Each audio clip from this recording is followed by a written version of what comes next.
मुलं ते नानू व गोलू त्यांनी त्यांच्या हात धरला, म्हणे चला तुम्हाला मी झाडावर चढणं शिकवतो. ते घाबरले, नाही नाही या झाडावरून चढता येत नाही, पास अडकतो. त्याने ऐकलं नाही.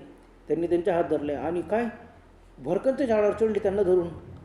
त्यांना असं लटकून लटकून दिलं. बापरे, ते एकदम एकदम ओरडायला लागले, सोडा सोडा सोडा सोडा. ते मोठमोठे हसायला लागले. सर्व मुलं होते ते 7-8 मुलं सर्व हसायला लागले. तर आता आम्ही पण घाबरलो. बापरे, हे मुलं आहे का कोण आहेत असे झाडावर, यांना दोघांना असं लटकत लटकत झाडावर नेलं. आता ते इतके घाबरले, मोठमोठ्याने खिंचवडू लागले, ओरडायला लागले, सोडा सोडा आम्ही पडून जाऊ, आम्ही पडून जाऊ. आता आम्ही घाबरलो. बापरे, एक लहान लहान मुलं आणि मुलांना कसं काय नेत आहे. त्याच्यातले काही मुलं झाडावरून आम्हाला म्हणाले चला तुम्हाला पण, आणि त्यांनी उंचवरून उड्या मारल्या पटकन आमच्यासमोर. बापरे, आता मी 2 मुलं मोठे होतो, बाकीचे लहान. आम्ही सर्वच घाबरून दूर पडालो. बापरे, झाडावरून एवढ्या उंचावरून कसं काय उडी मारली, कोणी ते.